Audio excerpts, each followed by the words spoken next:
All right, good afternoon, everyone. I hope you can all hear me. I think you can. It's quite clear. So, welcome and good afternoon, and welcome today to this side event, a GST that counts for people, integrating health into the global stocktake.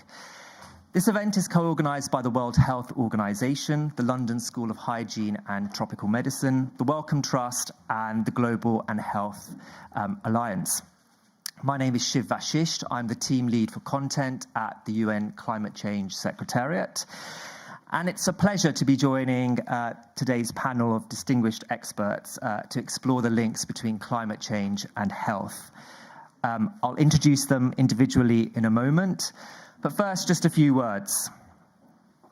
Colleagues, COP28 in Dubai will see the conclusion of the Global Stocktake, the culmination of a 2-year process to see where countries and stakeholders are collectively making progress towards meeting the goals of the Paris Climate Change Agreement, and where they're not.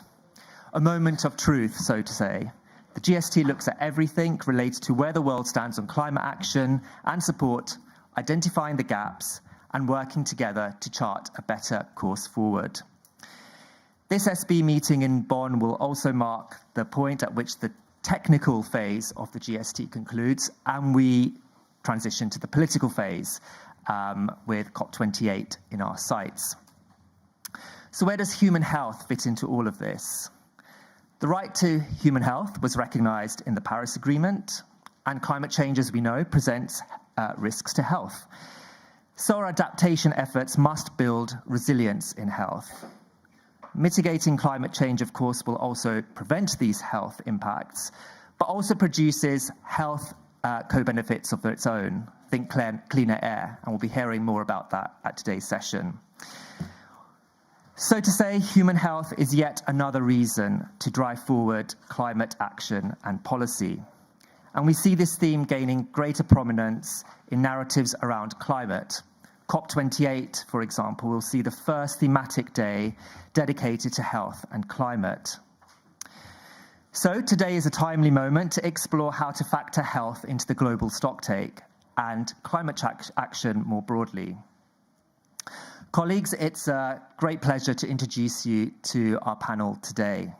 We have Dr. Yusuf Nasser, and just to say I'll be introducing the panel according to the order they'll speak. So Dr. Yusuf Nasser, he is Director of the Adaptation Division here at the UN Climate Change Secretariat. He has over 30 years of experience in diplomacy and international environmental policy. He has led the UN Climate Change Secretariat support to a number of initiatives on adaptation and loss and damage. Caroline Voet is Climate and Environmental Health Advisor, Médecins Sans Frontières Operational Centre Amsterdam, and the current coordinator of the MSF Global Health Actors Network. She's been working in medico-humanitarian crises across 17 countries since 2008. Her recent work has focused on, among many things, climate change and environmental breakdown. Dr. Sarah Whitney is Assistant Professor at the London School of Hygiene and Tropical Medicine. Her research focuses primarily on the health co-benefits of climate action. She's a co-investigator on the Wellcome Trust funded Pathfinder initiative, which we'll hear more about today. Dr. Antonios Kolomanakis is a consultant on climate change and health at the World Health Organization. He's a public health expert and PhD holder who has worked with international organizations, national public health units, research institutes, and the private sector. Nova Tebi is a PhD student in the Environment and Resources program at the Nelson Institute for Environmental Studies at the University of Wisconsin-Madison. Her research explores how health and equity criteria can be better used and implemented to evaluate and enhance climate policy. And finally, we have Marine Pouget. She is International Climate Governance Advisor at the Climate Action Network, Cannes, France. She is also Cannes' Global Stocktake Working Group Coordinator. Her work focuses primarily on the accountability for state and non-state climate action and international climate politics. So those are our panelists. We'll first go to Dr. Yusuf Nassif. Sorry, apologies for mispronouncing your surname earlier, Yusuf. So we've heard about, in my opening remarks there, about the importance of health in our strengthening resilience efforts. How does adaptation currently figure in the global stocktake?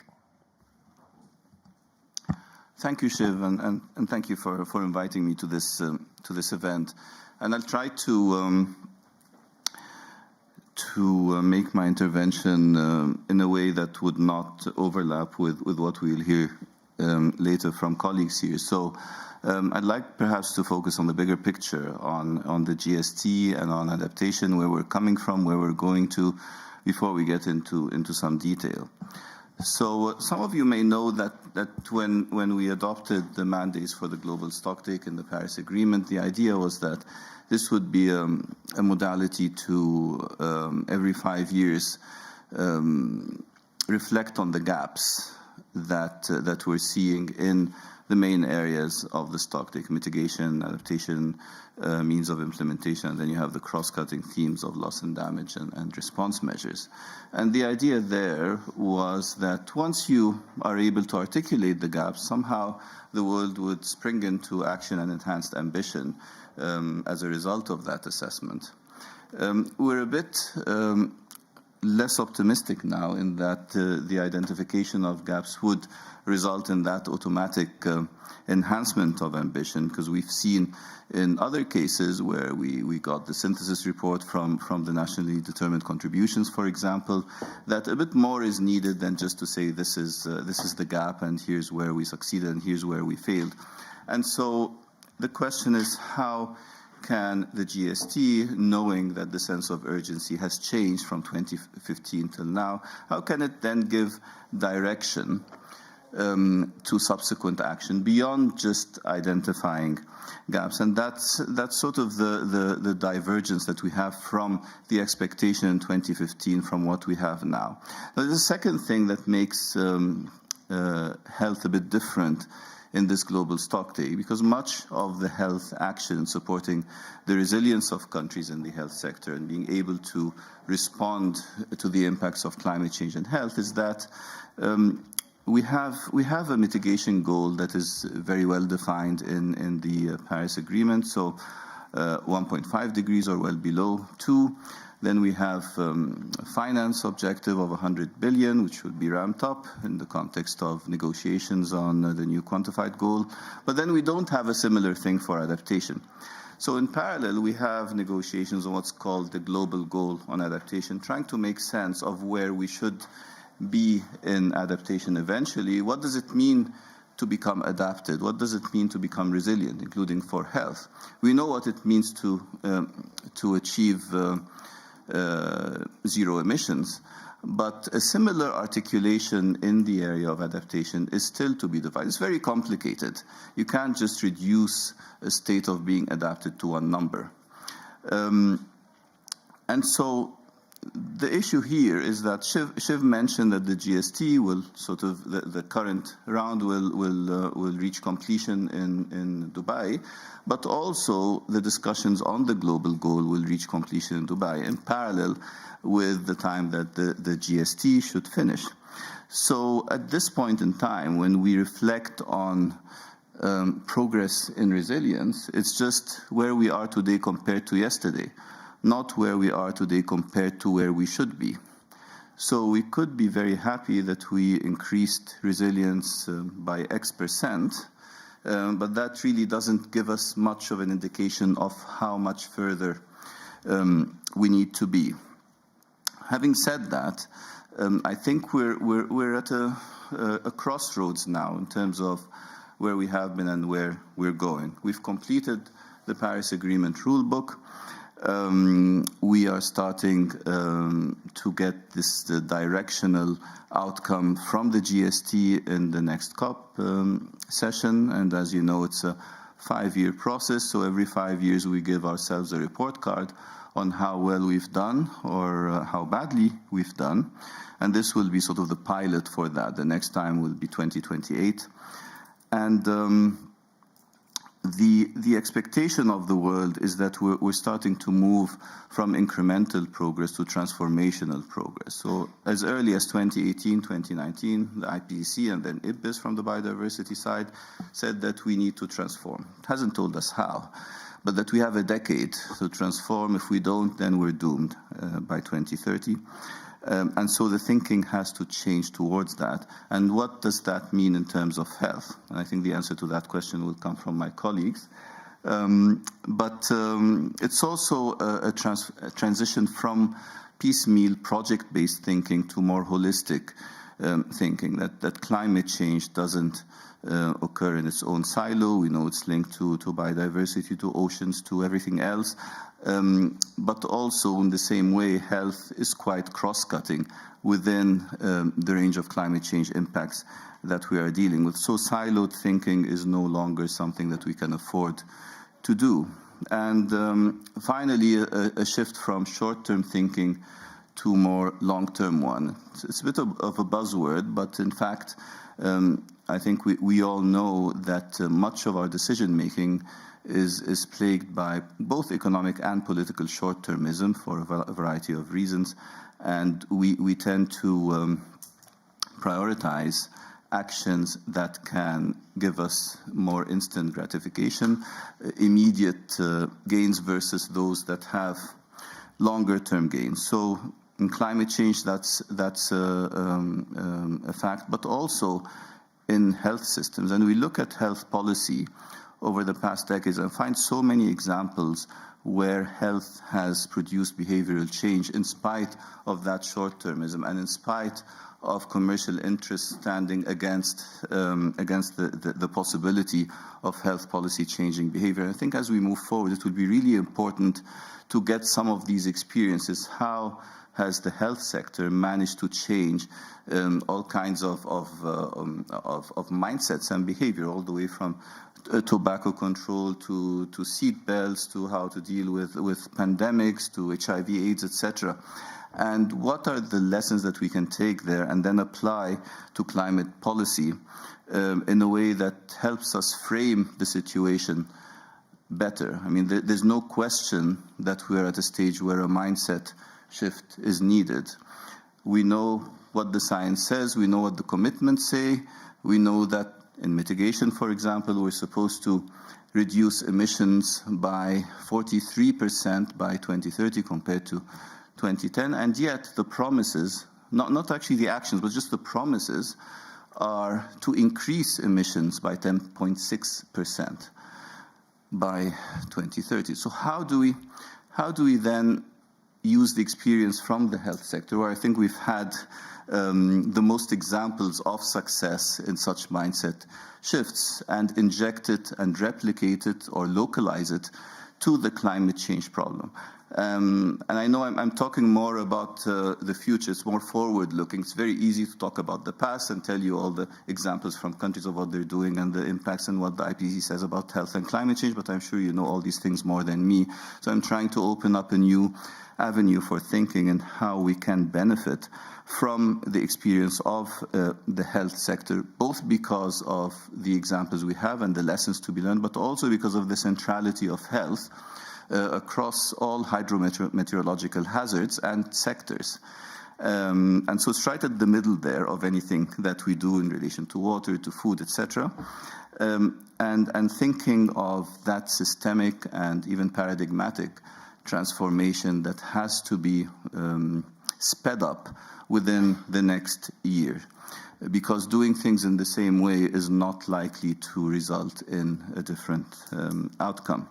So we'd love to unpack the lessons from health. We have a very good interface with WHO, and WHO has taken on board the task of analyzing, for example, the national adaptation plans, which are the national level medium and long-term planning instrument in prioritizing what each country needs. There's a lot of health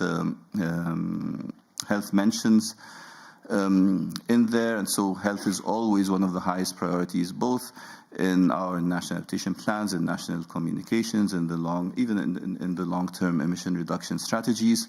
And yet, we find that the funding streams, the level of funding allocated to health, is very low. I believe it's, what is it, Don? 0.5% of all climate funding.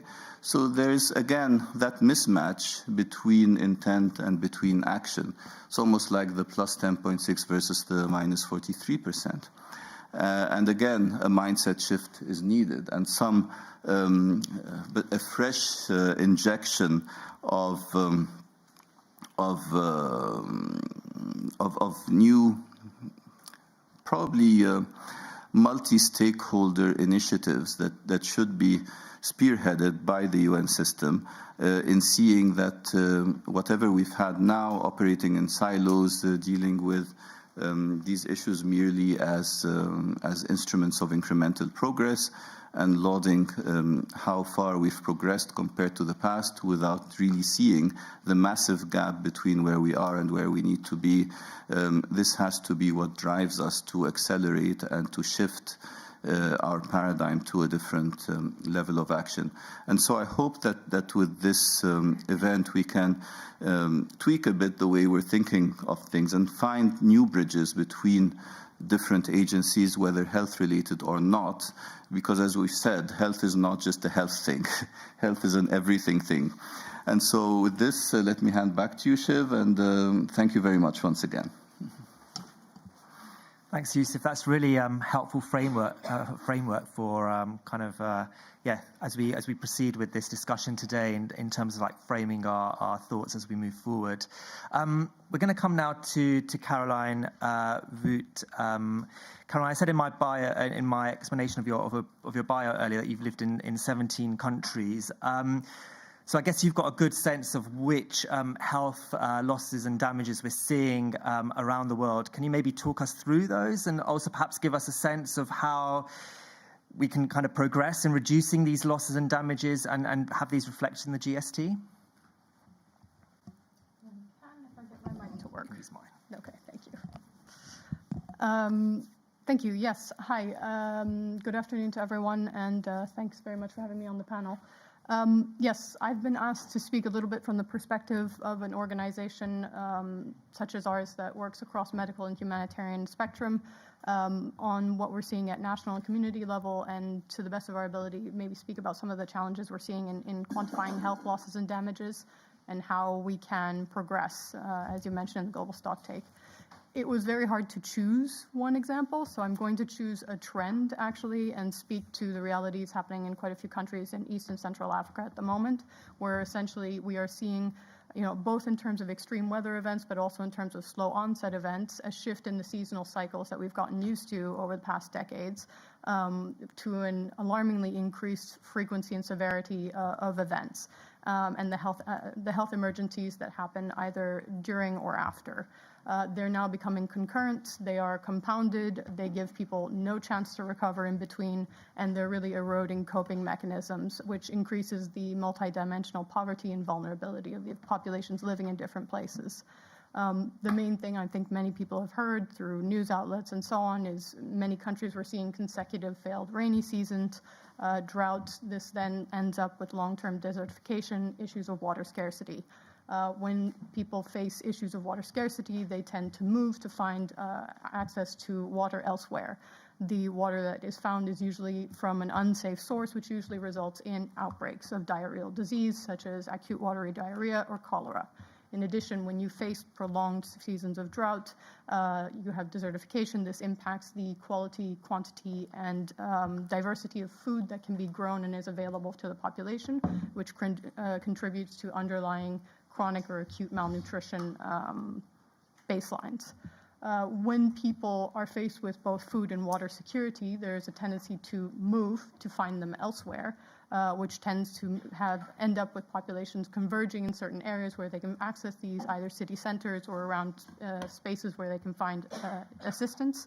And then you have a lot of issues with the quality of the conditions of accommodation, and mixing of populations at different vaccination levels, which usually ends up with outbreaks of things like measles, which, if you think about baseline rates of malnutrition, contributing factors of vulnerability from cholera or measles, then you come right back around to what we're seeing, which is incredibly high chronic levels of severe acute malnutrition in a lot of contexts.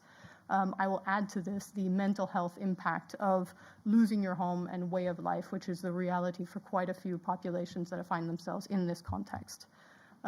Now, how do we demonstrate these realities so they can be taken into account within UNFCCC negotiations such as the Global Stocktake? One of these ways that's on the table and that is being discussed is it's measuring health as a non-economic loss within the loss and damage conversation. But I can't help but reflect on some of the remarks that I've heard during my time here in Bonn so far, in particular around, the words of one of the negotiators for Samoa during a breakout group that I attended for the Glasgow Dialogue, who mentioned that, we don't really need to quantify loss in order to understand the cost. Doing that somehow demeans the value of the loss. And in the opening of the plenary here in Bonn, the executive secretary mentioned that no life is expendable. So I think we can all agree that lives, health, livelihoods, cultural heritage, or even your sense of home, they're inherently irreplaceable. And it seems almost inappropriate and an impossible thing to do to try and assign an economic value to this. Because it's invaluable at its baseline. However, we have to engage in the exercise, which is collecting data has the purpose of enhancing our knowledge and awareness of what non-economic losses are in order to facilitate how we mainstream these into our response measures, including for health. And then how we build functional response mechanisms such as the Santiago Network and the associated funding mechanisms, the Loss and Damage Fund. But beyond all of this, calculating loss and damage is extremely complicated. So there's been lots of progress on attribution, but the challenges remain for quantifying loss and damage. For instance, we've heard a lot this week or the past week about the difficulties of understanding and unpacking slow onset events. We really need to highlight where non-economic losses figure there in terms of health. We also recognize, and I would say specifically from our perspective, not all losses are witnessed, not all losses are measured, not all losses are attributed or claimed. Many climate-related crises and their losses happen out of the public eye, away from the CNN cameras or even the national media. They happen in remote areas with little capacity to measure or a lack of understanding of the potential climactic link, or they happen in areas that are outside of state control. There are very few health surveillance systems that integrate climactic data, such as meteorological monitoring or biodiversity monitoring, and the climate data that we do have available really suffers in terms of quality and availability the farther you get from a city center. We need long-term, good data over decades to be able to establish trends and set triggers for response, and particularly when we're thinking about slow onset events, like that's the way forward. And this is really very rarely available, even if you are in a specific project that's been there for multiple decades. You'll have variances in who decided what kind of metric to collect when. It's hard to find. And it's really not easy to understand which impacts of climate change are locked in and unavoidable versus those that are the result of a failure of adaptation or obviously a mitigation action. I'm wrapping up. So how can progress in reducing these losses and damages be reflected in the Global Stocktake? And I have to say, at least from the perspective of an organization that works in humanitarian contexts, these are being left out and left behind. We need an increased presence and evidence from climate actors, action resources in humanitarian contexts. They are very foremost among the most vulnerable countries and regions, and they have the least coping mechanisms. So that needs to be reflected also in the evidence. There are discrepancies between the health problems that appear the most often in humanitarian settings and those that are featured the most prominently in, for instance, the IPCC 6th assessment report. And it's probably not due to a lack of desire to highlight these, but a lack of evidence for a variety of different reasons. I would like to just come back to the point from that was mentioned earlier about the importance of coordination and coherence. We are missing opportunities to reduce loss and damage by not finding coherence across national level coordination strategies, be they health, be they humanitarian, be they disaster risk reduction, and be they around loss and damage mechanisms. We find in a lot of the countries where we're working, we find NDCs, we find NAPs, but they tend to highlight a lot of the same issues that you'll find in health strategies as well as in humanitarian response plans. They'll be speaking to the same things, but there's no opportunity to cross-pollinate or use existing resources to move us faster forward. And finally, I would just like to say that including health as a non-economic loss in vulnerability assessments, it would be really great to move beyond talking vaguely about climate hotspots towards more nuanced mapping of where loss and damage is likely to concentrate now and in the future under different scenarios, with a specific focus on health outcomes. This would inform investments in climate adaptation and specifically within the health sector.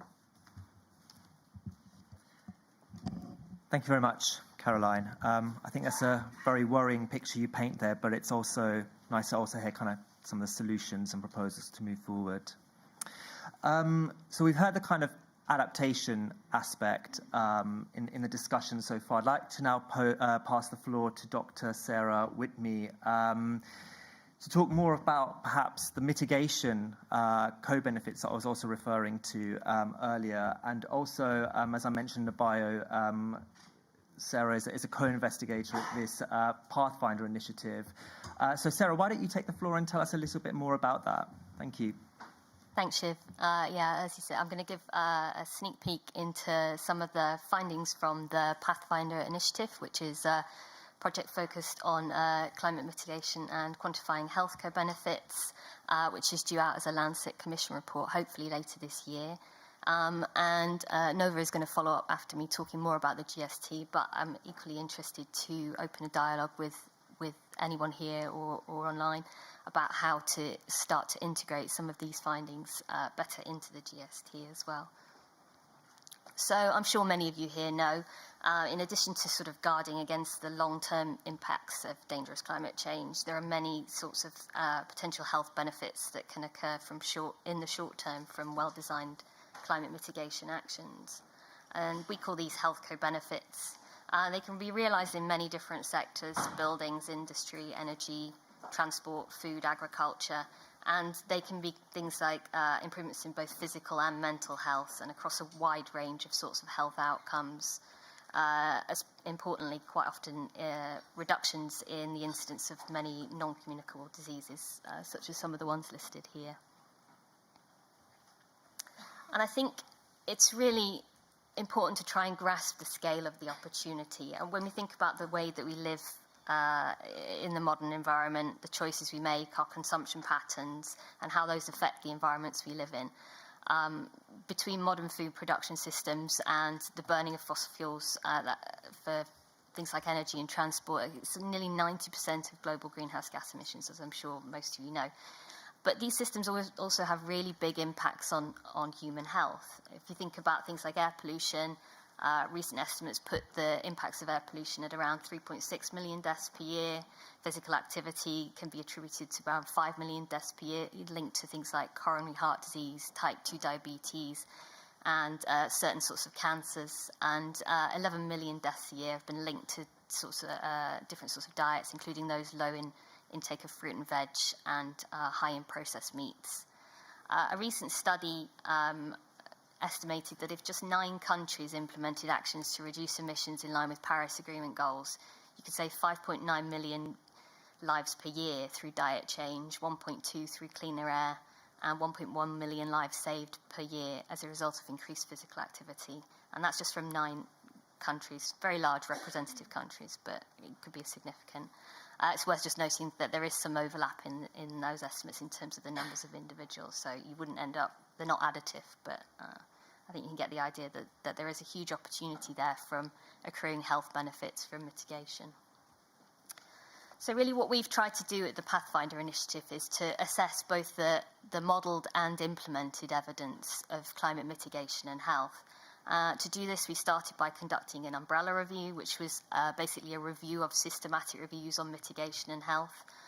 We went through nearly 7,000 records, screened over 300 full texts to look for evidence of mitigation in health. We ended up with 14 systematic reviews looking at different aspects of the relationships between mitigation and health co-benefits. Unfortunately, those reviews could not be combined together to come up with a summary statistic. This is due to things like reporting different types of greenhouse gases, different scales, different sorts of health exposures and outcomes. So what we went to do next was we went back to the original studies. So we trawled into all those papers and identified from those papers 198 different mitigation actions across all sectors, so buildings, electricity, industry, food and transport. And as you can see from this slightly complicated diagram, we then categorized those actions into the sectors they were related to, the types of health exposures and outcomes that they represented, the pathways by which the mitigation actions impacted health, right through to the health outcomes in terms of years life lost, disability adjusted life years, and mortality. And then we harmonized those to be comparable across different sectors.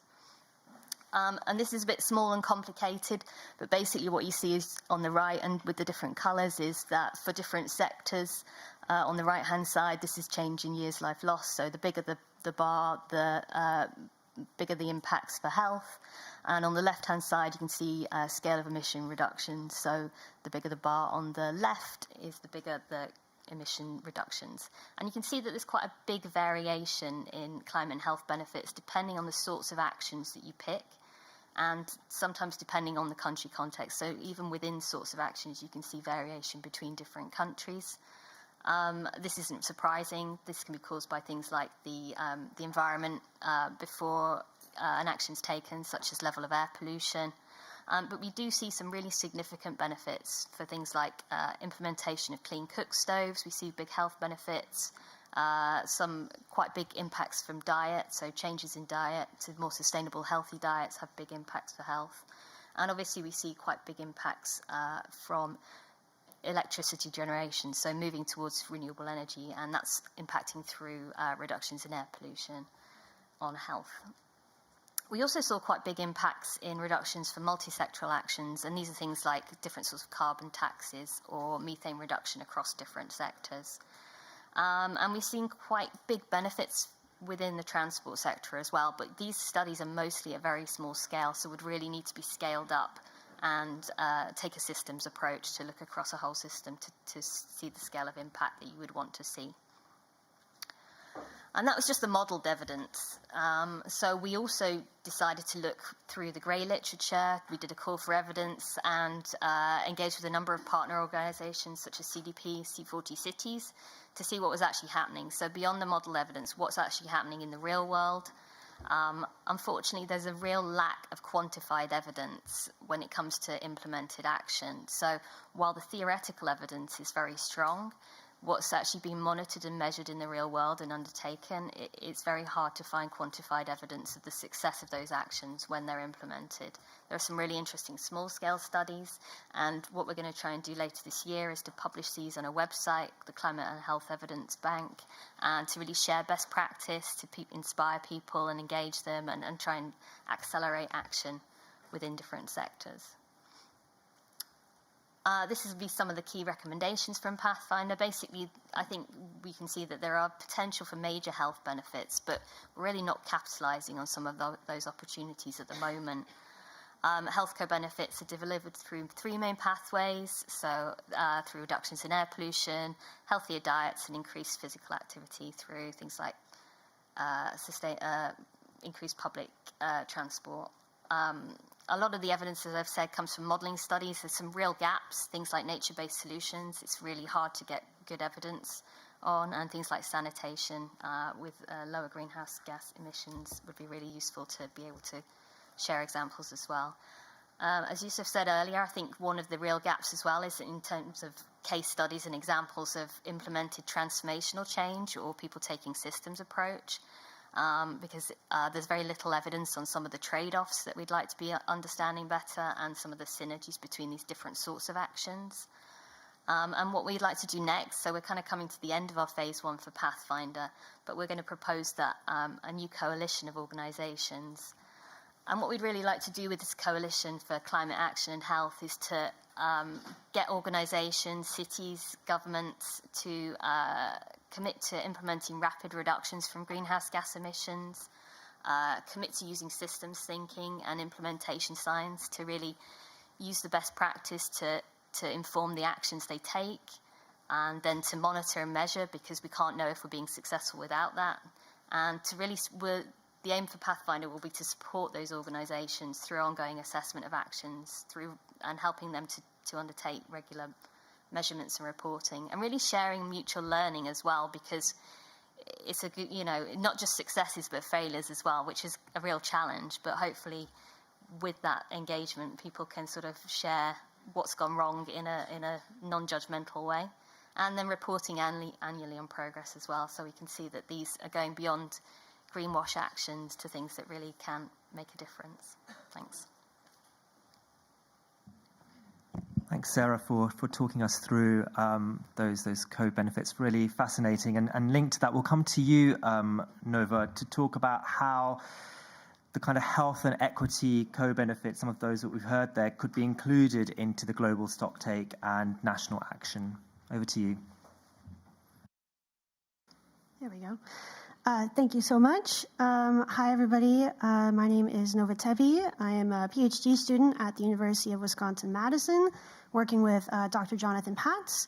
My research focuses on maximizing the health and equity co-benefits of climate mitigation policy, both in the evaluation of current policy, such as the Inflation Reduction Act in the US, and also in recommending policies for NDCs. And I just want to highlight some of the numbers that Sarah shared in her previous slides of mitigation in the energy, food, and agriculture and transportation sectors in 9 countries would avoid 1.18 million deaths from improved air quality, 5.86 million deaths from healthier diets, and 1.15 million deaths from increased physical activity. These numbers are staggering, and I just want to emphasize that. We have an opportunity and an obligation to save lives and act on climate. I was here last week and followed several of the Global Stocktake's 3rd technical dialogue sessions. This technical dialogue is the last of the technical portion of the Global Stocktake, and it's a chance to evaluate the collective progress of parties in reaching the 1.5-degree goal set out in the Paris Agreement. This past week was filled with roundtables for the 3rd technical dialogue, where parties and observers could make statements about the emerging messages across mitigation, adaptation and loss and damage, means of implementation, and integrated and holistic approaches. Despite health being essential in any climate conversations, both in terms of the impacts of climate inaction and in the opportunity and co-benefits of action, to which other panelists have described, health is not fully reflected in the emerging messages thus far in the GST process. However, health co-benefits and general co-benefits of mitigation action came up several times from parties during the mitigation roundtable and also during the integrated holistic approaches roundtable. Statements such as ambitious mitigation action can lead to health and environmental co-benefits, or mitigation action leads to cleaner air and better health. These statements signal there is some opportunity for further integration of health in the GST.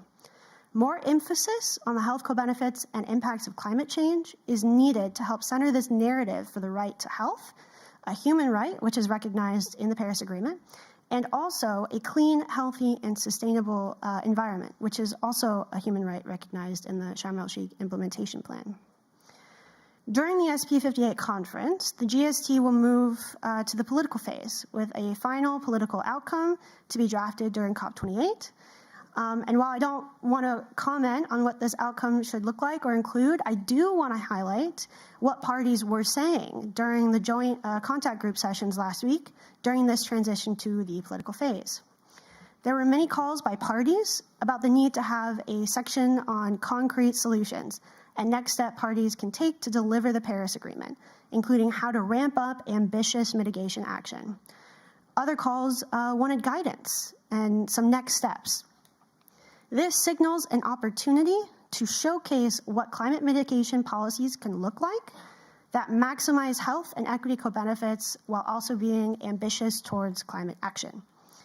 And this brings me to the submission that we did at University of Wisconsin-Madison with the Global Climate and Health Alliance and the Pathfinder Initiative with inputs from other organizations. Submission to the GST Technical Dialogue.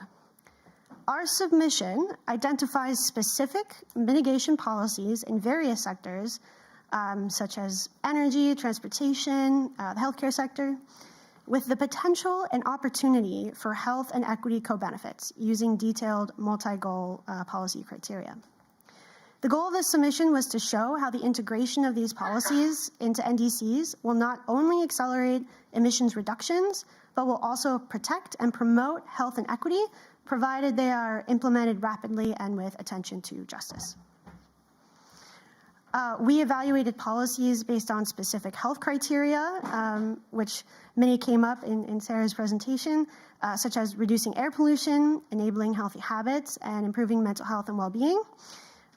Policies were also evaluated on equity criteria, such as the policy's ability to improve community ownership, promote equitable redistribution of resources and power, and also ensuring universal human rights, including Indigenous rights.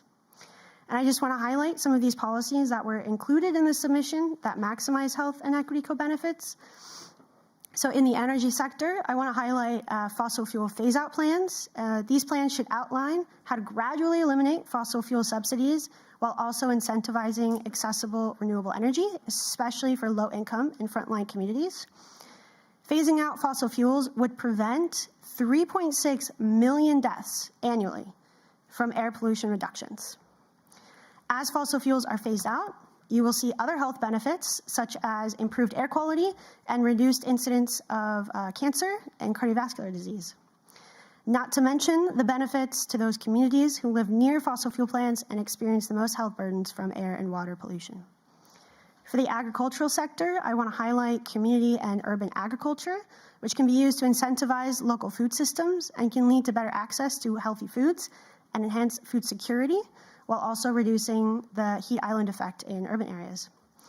Eradicating hunger and ensuring food security has been a key topic throughout the SB 58 conference thus far, and this policy highlights the need for and opportunity of community agriculture that is regenerative.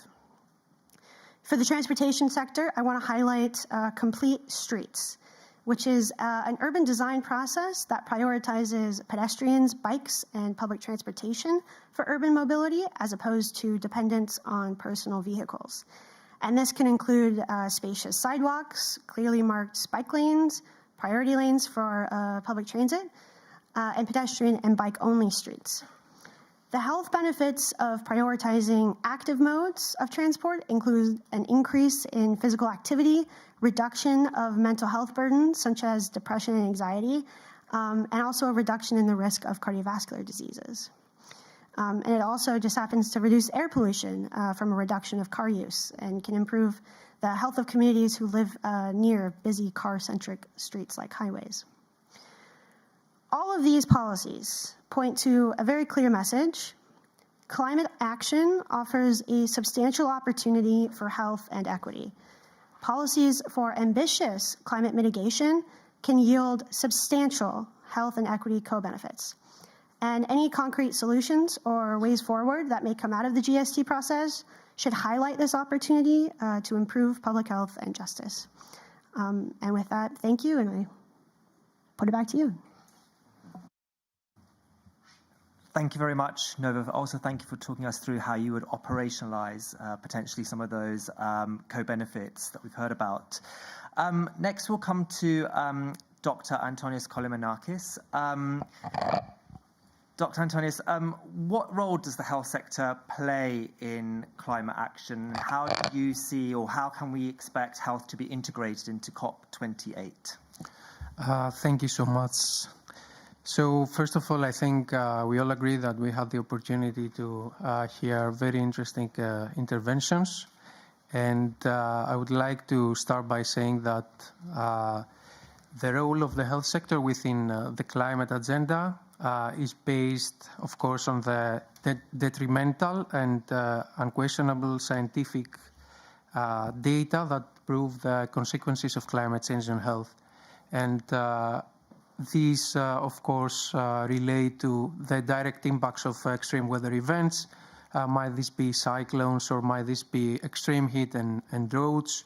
But, of course, also the impacts to the spread of vector-borne diseases, waterborne diseases, also the consequences to the mental health of the population, the violent displacement of population from certain areas, also the impacts of air pollution to health. We have 4.2 million deaths annually attributed to health pollution.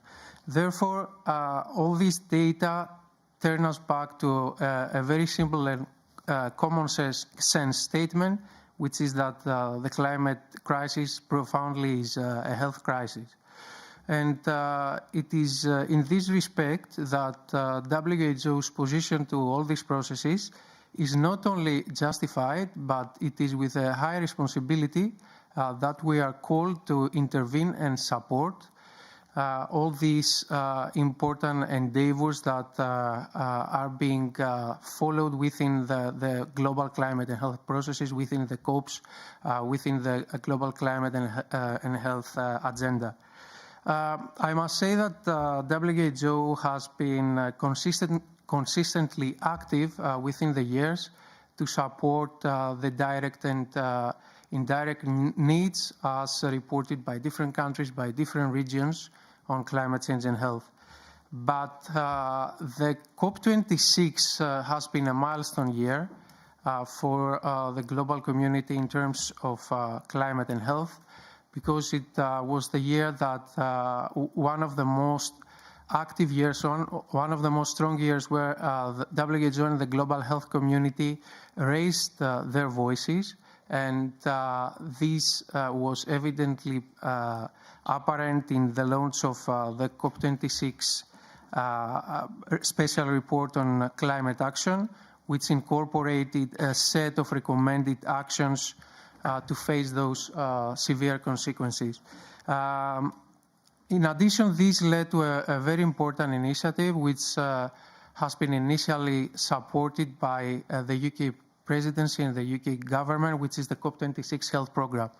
So what actually this program entails is a strong commitment to build on resilient and sustainable low-carbon health systems.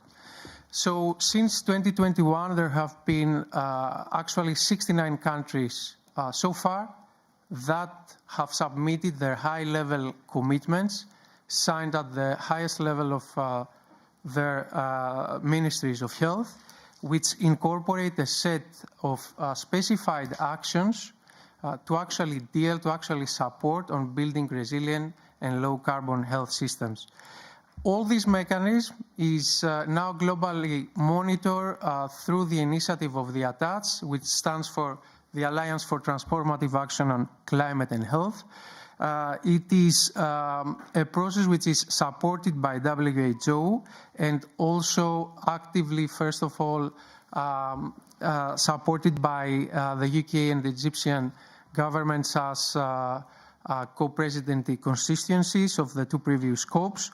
But it actually monitors all this agenda within 4 specified working groups, which are on climate resilient health systems, low-carbon health systems, the supply chains, and financing. And this is being done through an inclusive approach of global stakeholders, of global actors, of the global health community, but also of the wider community to come together in inclusive and collaborative ways to face together these tremendous effects that climate change has on the global population. With this, some of the specific activities that are supported within countries are the conduct of vulnerability and adaptation assessments, and also the conduct of health national adaptation plans. But also we are trying to build a responsible momentum also for the health sector, being one of the sectors which accounts for almost 5% of global emissions to come into a committed way to pledge to reduce its emissions and also act as a paradigm to the overall climate agenda. I would like to stand to two of the points highlighted by Dr. Youssef. First of all, on the NAPs and also on the financing. So actually, the process of the national adaptation plans and in addition, the health national adaptation plans indicates the field for collaboration among the different sectors, but also the need of the health sector to collaborate with other sectors for clearly articulating the health needs that should be prioritized in the national and the global agendas. It is evident that the highest majority of the NDCs, the National Determined Contributions, indicate specific actions and specific health co-benefits that should be incorporated. But what is the biggest limitation at this moment? It's something else that Dr. Youssef mentioned, the underfinancing, the dramatic underfinancing of the health sector in the climate portfolio. It is in this respect that we are working with other stakeholders globally to try and clearly articulate it. On the one hand, what are the needs? And on the other hand, what are the definitions for climate change and health to receive the appropriate financing and stream down this financial support to the countries are mostly on need of. And also it is in this respect that the health wording, that health should be clearly articulated in these global frameworks, and this takes us back to the Global Stocktake, in order for us to have clear, transparent, and inclusive and open approaches for all this support to efficiently and effectively come down to the countries, and also for having consistent translated pledges that really focus on the population's needs and specifically the needs of the most vulnerable population. I would like to maybe conclude by saying that the COP28 Health Day, as it has been announced, provides a huge opportunity for all these issues to be more clearly progressed, to be more clearly advanced, together with global leaders, together with the overall UN mechanism. And also it is in this respect that I would also like to take the opportunity and say that it will be for the third consecutive year that WHO will be having a dedicated health pavilion. And this is also an open call to the wider community and to the wider climate community to come and join us, to come and raise their voices in an exclusive way for identifying together and for fighting for the needs of the population's health. And I would like to finish again by saying that it is specifically the needs of the most vulnerable that we have to prioritize and make sure we are consistent with our mandates. Thank you. Thank you, Antonios. Maureen, we'll come to you now. So you've clearly heard a lot of kind of different strands of thinking there, and there's perhaps a lot of information there for us to kind of get our heads around. But I was hoping that you can perhaps, reflect on these interventions and talk us through how the GST could potentially ensure that climate action protects people and their health. Thank you, and good afternoon, everyone. So, yeah, as it was just said, I have the difficult task to come after all these very impressive panelists, so I hope I'll do well. So I'm not an health expert. I'm a GST nerd, basically. And when we started this work 2 years ago around the first Global Stocktake under the Paris Agreement, we realized that many what are called here cross-cutting issues under the Paris Agreement have not been assessed, considered, discussed. and health is one of them. And my task here is maybe to try to give an overview according to what has been said since not even an hour. And yeah, reflect on how the GST could ensure that this will not happen again. Health won't be on the side of the climate negotiations. So I think in terms of relevance, it's quite clear that health is kind of an umbrella topic. There are a lot of co-benefits when you relate biodiversity, climate, and health. We've seen this in the past interventions on impacts, mitigation. We also talked about equity and how to really distribute well resources. We also said that all sectors that need to transform are in the relation with health as well. We talked about agriculture and food, we talked about transport, we talked about energy and fossil fuel phase out. And all of this is actually, to me, coming to a point which is human rights. Health is actually a path to human rights. And it's part of the Paris Agreement. And I think we can all agree that for now, NDCs are not reflecting well enough how parties have to implement the Paris Agreement while respecting human rights. So all this work we have been doing since 2 years helped us to see all these gaps that not only parties have in terms of implementation of the Paris Agreement, but gaps inside the UNFCCC negotiations on how to better implement Paris, so say, and try to save 1.5. So now, how to make the GST relevant to this and ensure that health, as I said, was not being on the side. I think for me, we are as it was said, the technical phase is over almost, and health was raised, still not enough, I think, but we did our best. But health was great, and it will be definitely in what we call the synthesis report, which is the final report of the technical phase of the GST. So we have health somewhere in the report. So that's a good thing. Now it has to get political. And that's what parties have to work on in the coming months. You have technical key findings on where are the gaps and how to ensure that this gap can be filled.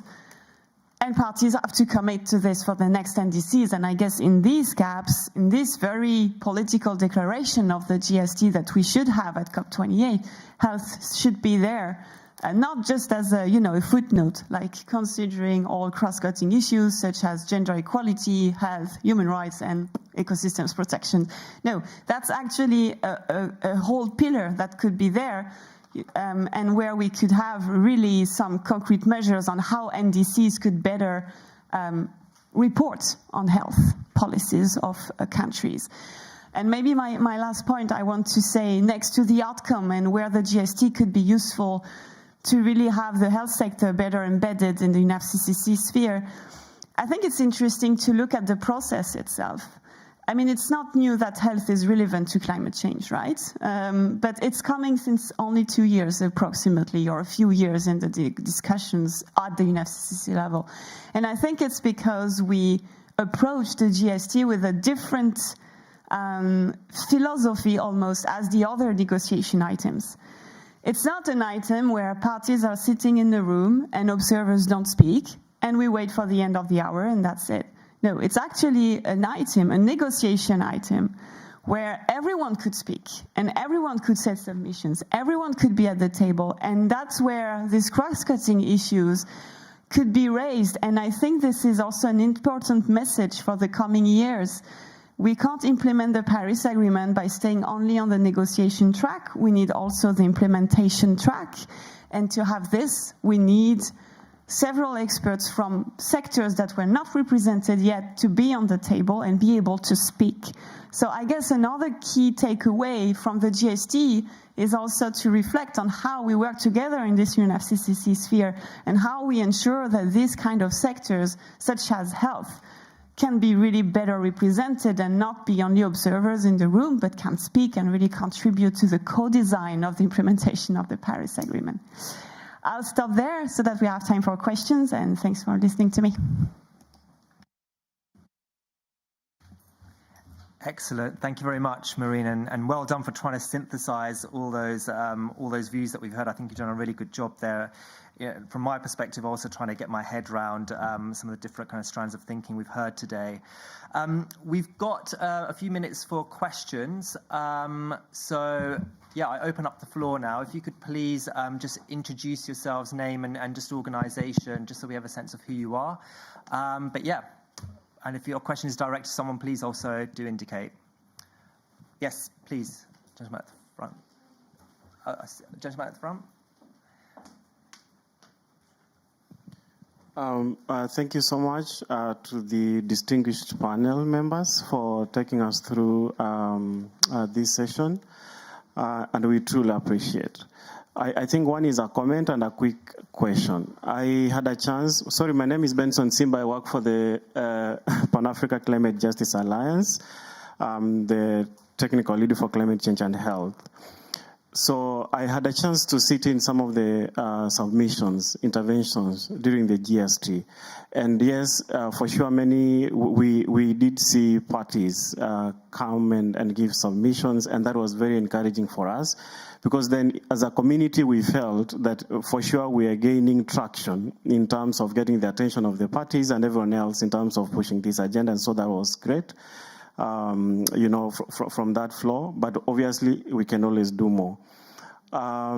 You've talked quite a lot around mitigation, adaptation. I don't know what reflections we have, how health, will look like in the response measures, because there's a sense in which, there's a lot of focus on mitigation, adaptation. On the response measures, the number of things that are happening, causing more, negative impacts still at the end of the day, and some which could be protective in nature. So how is that conversation going? What do we need to do to that extent? And also, just to mention also on the comment on the political phase, how we need to work together, especially Global North and Global South. On the upcoming convening of the African Climate Week, where we have political engagements in Nairobi in this process, with various ministers of environment and health. We need to literally work together for us to push the political phase so that we can take advantage of the upcoming Health Day and all the other benefits that we need to get at COP28. Thank you so much.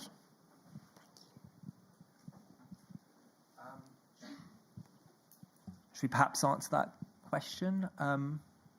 Antonius, yeah? Thank you. I will try to go from the second point to the first.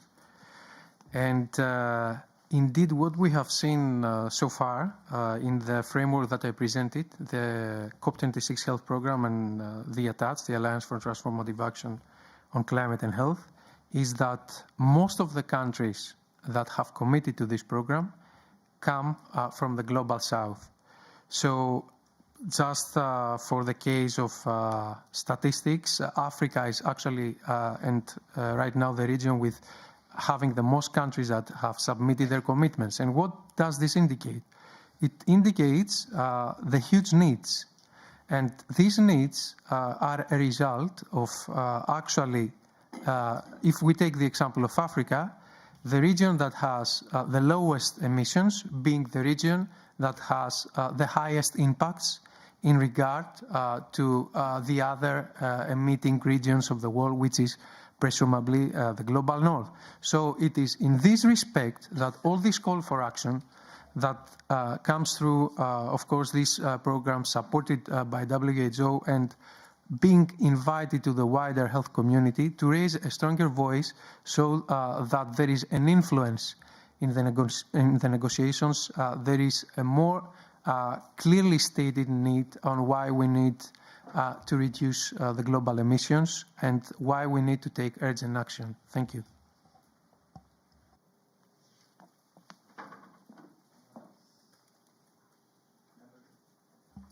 Thanks. Thank you for your questions and your remarks. I just wanted to go back on your last point on how to gather both Global North and Global South around this GST, which is, I must say, my biggest concern right now, because we could see, I think, in Bonn, there are some tensions going on, and it's much bigger than the GST thing, right? And that's what we are saying to parties, and we will say again tomorrow in the plenary. The GST is about justice, ambition, and action. And if parties cannot commit to these three pillars, we won't get the GST done. And you can't have justice or ambition or action if you don't consider all the sectors that have been to the side so far. And that's where health can be a great power, because we see it's stuck. And when we come with new proposals, new actors, you see that parties get interested. And we could see this in Bonn, even if it's still too minor to us, actually. Health is getting attention, gender equality is getting attention, human rights are getting attention. We are working on this since 40 years, and now it's getting attention. So we are trying to find some common grounds that maybe are not necessarily in the usual items we know, like response measures and others where it's tense anyway. But we try to foster cooperation, global cooperation on these new, even we know they're not new, but these new sectors where there is more intention and likelihood to work on. So I think it's an interesting key takeaway. I'm not sure it's going to work, but we will try at least. Thanks, Maureen. Any other questions? I think we've got two in the audience. Maybe we can take both together. Good afternoon. My name is Aminata Kilunga. I'm an associate professor from the University of Arizona. I work at the intersection of climate change and health, and I work in Global North and Global South. Being originally from Global South, I work in Sub-Saharan Africa and with communities along the Sonora-Arizona border region. So I'm very pleased, first of all, to see this discussion. I am new to the whole process. I attended COP last year, and one thing that I had observed is the lack of the dialogue for climate change and health in adaptation and resilience. So with that, I am leading a Ringo group on the thematic group is climate change and health, precisely in response. I already represent 36 members from different continents. And one thing, my question to you, while I have lots of comments based on your talks, but I'm really focusing, what do we do to move forward? Because there is a lot of interest, even seeing the response during the Bonn conference.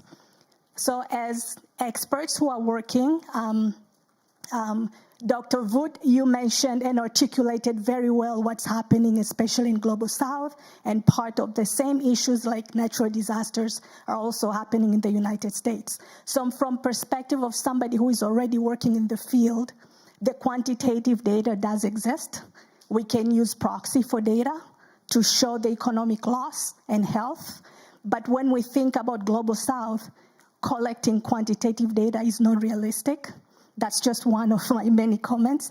But my question to you is, given that there is a wealth of expertise and people who want to contribute, what are the mechanisms so that we can participate and provide some input based on the work and the realities on the ground? The one thing that I hear from all my other colleagues, the 36 members at this point, is how do we move forward? So, thank you.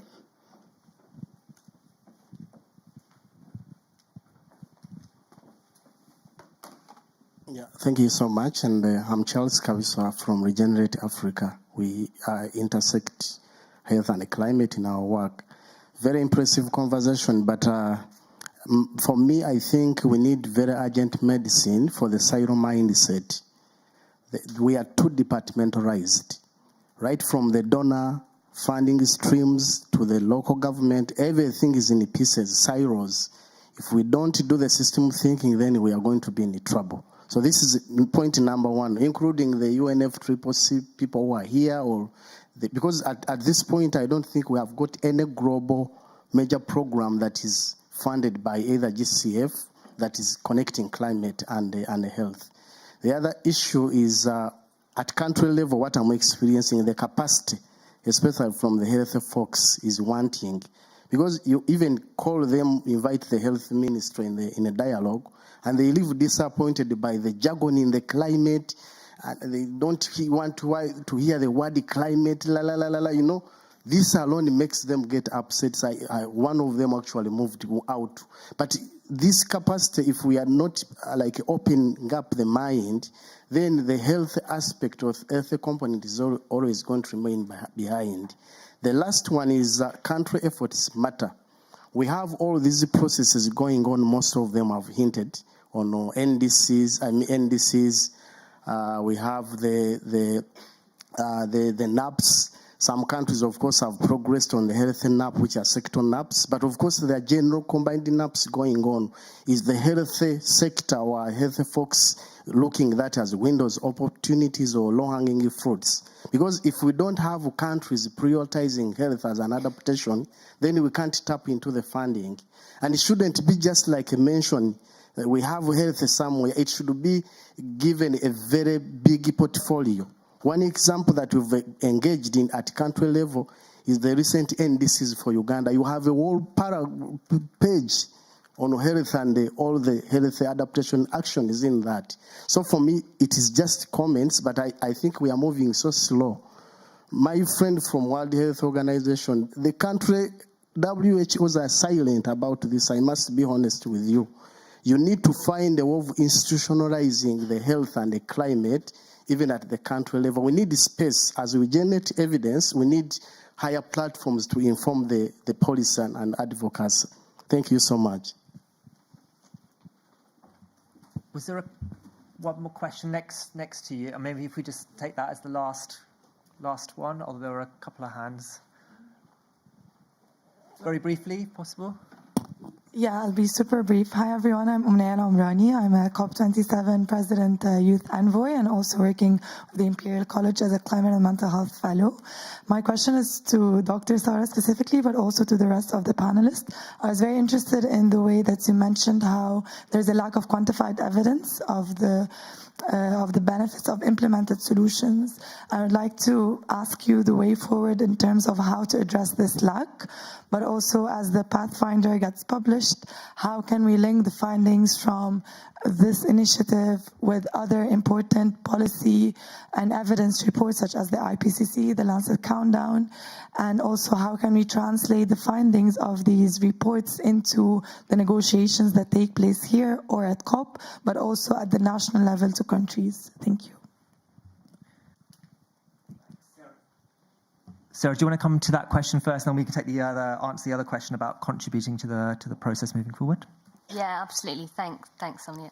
Yeah, so I mean, for phase 2 of Pathfinder, that's what we're going to do, is to try and start to fill that gap of the lack of implemented evidence. That's mainly, we've moved from a kind of a phase of kind of trying to assess what's out there to really trying to engage and help organisations and to also to lobby funders of climate action and funders of health action to really be taking that systems approach and building in funding to the projects that they fund for monitoring and evaluation, because it's easy to sit up high and to criticize people for not quantifying these things, but without that support and funding from the people who are actually paying for the action, it just won't happen, because everyone's under-resourced and with a lack of time. So really trying to advocate for that kind of level of funding and support, and what we really need are better guidelines on what we should be reporting, so we can sort of look at the cumulative impacts, I think. So we'll be trying to do some sort of move towards kind of help people more than just assess what's there and say, these are the data gaps. So I think hopefully it'll be an exciting phase for Pathfinder. And in terms of, we're super keen to work with other organizations to feed into, like IPCC, and obviously we, being from the Lancet sort of stable as well, we're pushing to kind of work with Lancet Countdown. We've literally just been discussing creation potentially for indicators that could be used to support different metrics for success. So I think it could be an exciting phase forward. But I think, I'd be more interested to hear from you guys about how we can start to engage in that. We will have as I say, we'll have an evidence base, which will have both modelled and implemented actions to share, so that'll be accessible to everybody. And we're going to also try and do more synthesis around published literature with machine learning methods to really map what evidence is out there and share that. So it'll all be available for people to access, hopefully. Thank you very much, Sarah. And very quickly on the first question about contributing, participating in the process moving forward, Antonius? Yes, I'll just be very quick, not to repeat myself, that I'll just reiterate the ATTACH initiative and say that this is an open initiative which invites all different stakeholders, including research institutes. So I would encourage you to join us in this process.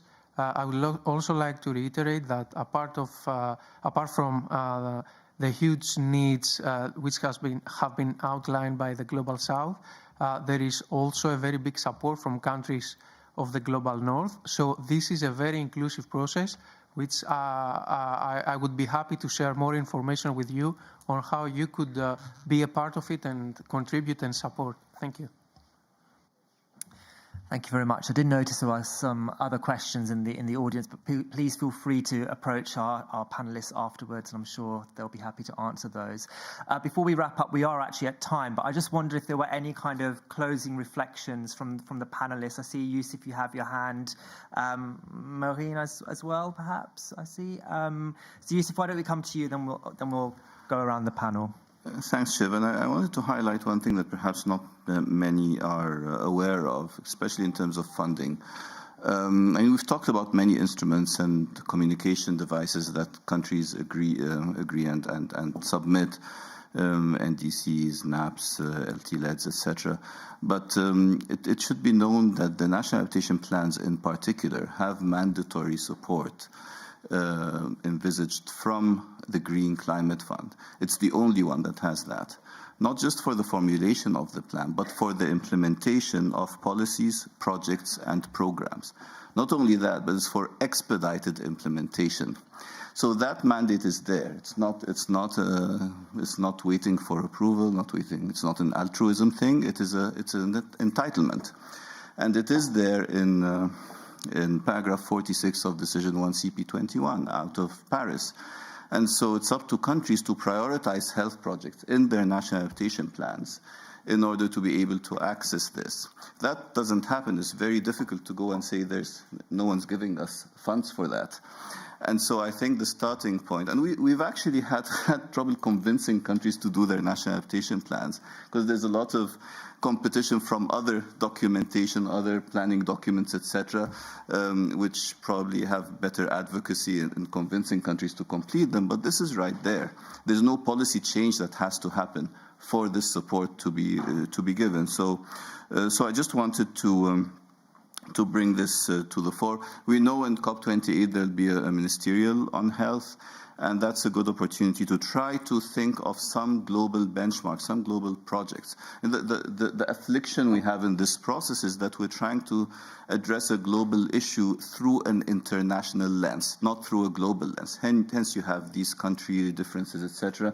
But things like what the Secretary General proposed, global early warning systems for all. What's the equivalent there for health? We saw the preventive measures, clean air, healthy diets, physical activity. These could save around 8 million lives a year, and these people have a right to live. We talked about human rights. So what about a global initiative that actually ensures these types of things, or something else in health? So if we're able to articulate as an outcome of the Global Stocktake, what are the 2, 3, 4, 5 things that could be instituted globally and launched at the COP, especially that we have ministerial presence, we have heads of state presence, I think this could be a nice leap forward in this context. Thank you.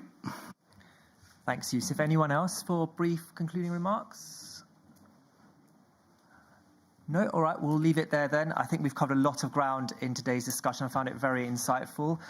Jess, did you want to make a closing remark? Just a really brief closing comment. My name's Jess and I work with the Global Climate and Health Alliance. I'm fortunate to work with all of the people that are on this panel, but also to say that what's reflected in the event today is really a culmination of work that's been ongoing over the past 18 months amongst some members and a growing number of the health community working on policy, whether that be the Lancet Countdown, FORCO, Wellcome Trust. So huge thanks to all of those. But if you would like to coordinate together on policy and UNFCCC processes, whether that be the GST or beyond, please come and find me or Sarah in the red or Nova in the blue. I know Caroline has to run. We'd love to talk more and stay in contact. Thank you so much. Thank you very much, everyone. Extra moderation considering we all worries.